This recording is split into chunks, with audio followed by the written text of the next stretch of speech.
Jadi kembali lagi ke Filipus Christian. Bagi saya Filipus Christian ini ngarang-ngarang. Dia hanya menyamakan kelihatan aja seperti kayak akademis saja dia.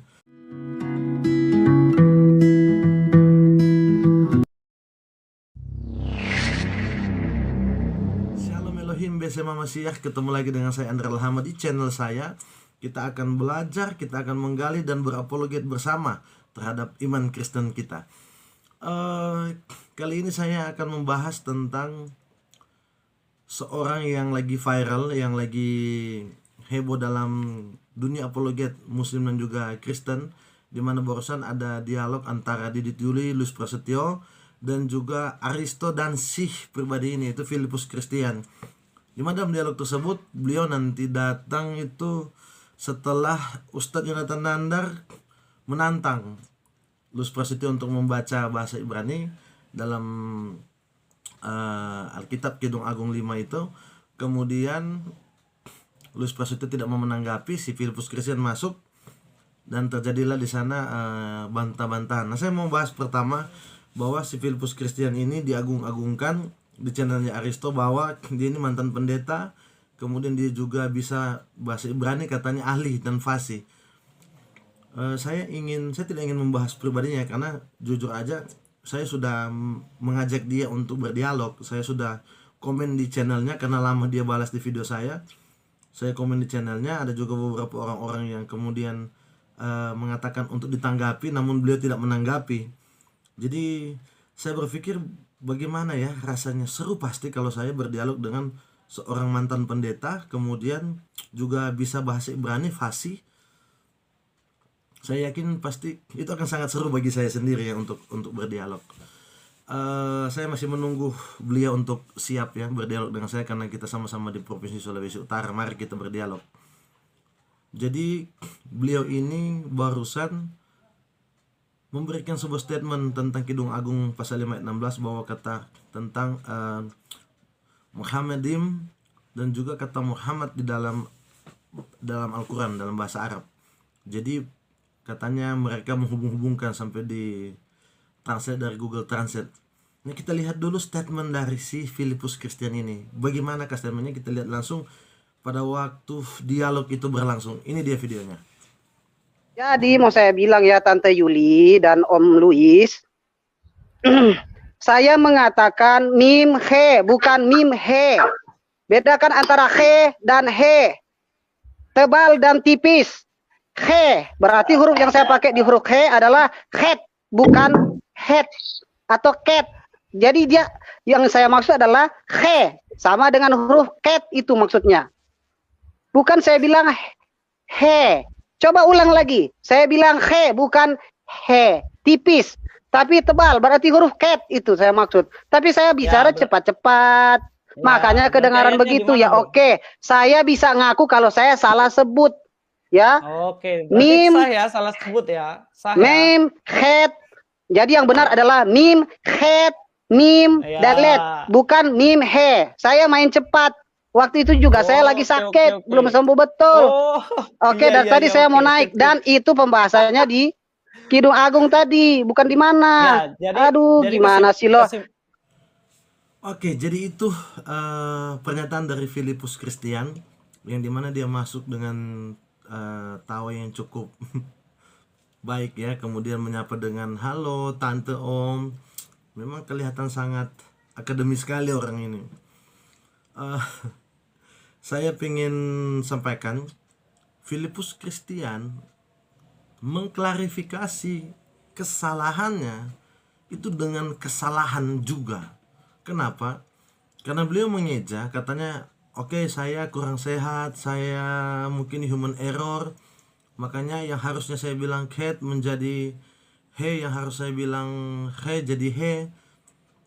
Jadi saya mengakui saya salah, katanya dia salah. Oke, mantap pengakuannya. Tapi waktu Anda klarifikasi kesalahan Anda masih salah. Kenapa? Menyebutkan bahwa dia menyebut mim he, mim. Di Ibrani, abjad Ibrani, nggak ada mim, Bapak. Yang ada itu mem. Mem, bukan mim. Di mana ada mim? Kemudian beliau juga menyamakan pembacaan Ibrani itu dengan bahasa Arab. Wah, keliru sekali. Beliau menyebutkan katanya dibaca he dan he, beda tebal dan tipis. Di mana abjad Ibrani ada tebal dan tipis? Tebal dan tipis itu di dalam bahasa Arab Hijaiyah yang namanya adalah tafkim dan tarkik. Aduh, Filipus Christian, tafkim itu artinya mufakama yang ditebalkan atau menebalkan. Jadi tafkim itu ada di dalam bahasa Arab. Kemudian juga namanya tarkik. Tarkik itu muraka ya, muraka. Kalau saya nggak salah ya, muraka artinya menipiskan. Jadi sekali lagi Filipus Christian ini, saya menyimpulkan bahwa dia tidak tahu bahasa Ibrani. Dan saya menyimpulkan dia tidak tahu tentang penataan bahasa Semit. Gitu. Jadi memang kelihatan sekali bahasanya ini belajar. Saya memang belajar bahasa Arab tapi tidak terlalu fasih karena dalam proses belajar memang. Jadi itu sebabnya dalam video saya tidak terlalu banyak membahas bahasa Arab. Kenapa? Karena ngapain saya bahas sesuatu yang saya belum fasih atau saya belum benar-benar expert di situ. Jadi saya nggak bahas itu.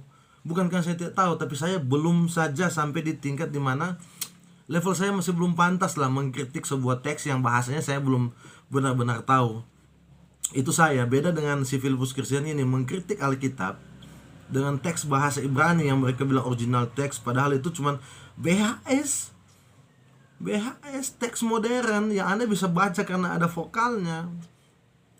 Saya juga mau klarifikasi tentang ada beberapa orang yang bertanya bahwa katanya, "Bang, itu di videomu taruh," katanya Luis bilang setelah mem kan head, kenapa Anda bilang head? Saya kasih tahu, yang saya sampaikan adalah teks Fenisia. Jadi teks Fenisia itu sebelum dia jadi cat di dalam teks Ibrani kuno, dalam paleonya itu dia sebutannya head, H-E-T-H, head. Head ini yang kemudian berubah menjadi KH atau cat. Nah, di dalam abjad Fenisia juga he sudah ada memang sendiri, beda ya. Ada cat, ada he, kemudian ada tet dan juga ada tau. Jadi KH dan juga H itu dalam abjad Ibrani kuno sebelumnya itu dia namanya head dan he.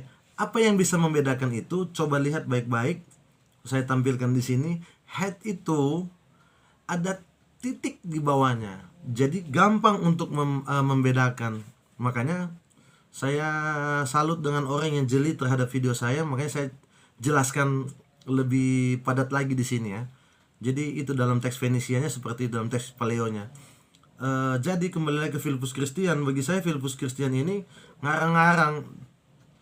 Dia hanya menyamakan kelihatan aja seperti kayak akademis saja dia. Nah, jadi terlihat seperti wow, dia bisa baca Ibrani, kemudian dia menyamakan cara baca tafkim dan tarkik ke dalam bahasa Ibrani. Sebenarnya beliau kurang apa yang mau bilang, kurang pengetahuan atau kurang jeli lah ya. Menurut saya beliau kurang jeli. Jadi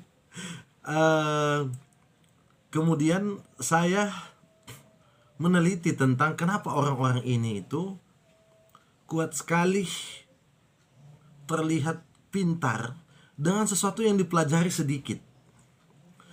Kalau kita ke teori yang lain ya, selain dari teori masalah bahasa dan kemudian itu, kalau baca dalam teori psikologis itu ada namanya yang pernah tren namanya megalomania. Orang-orang yang kemudian terlihat narsistik, terlihat sok pintar dengan pengetahuan kecil yang dia tahu. Jadi dia hanya tahu segini nih, dia hafal, dia mungkin baca, beli buku panduan tapi nggak ada guru. Kemudian dia mulai menganggap bahwa dia expert, dia ahli, dia bisa, dia tahu.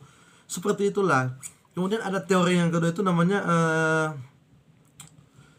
Dunning-Kruger teori, di mana teori ini terjadi ketika ada seorang yang menganggap, ketika dia melihat sebuah teori yang lebih menganggap bahwa apa yang dia pelajari ini adalah sesuatu yang ketika dia taruh di posisi yang lain ini akan berguna. Jadi orang yang hanya tahu sedikit, contoh ada orang baca satu buku tentang buku Ibrani itu begini, Yesus tuh begini, dia menyimpulkan semua pengetahuan itu sama seperti satu buku yang dia baca.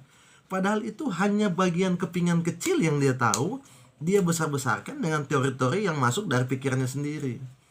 Anda bisa googling tentang teori Dunning-Kruger ini, silakan bisa lihat lebih spesifik di Google ya, atau di Wikipedia. Anda bisa temukan di sana. Saya tidak membahas ini secara rinci, namun hanya menyentil sedikit saja.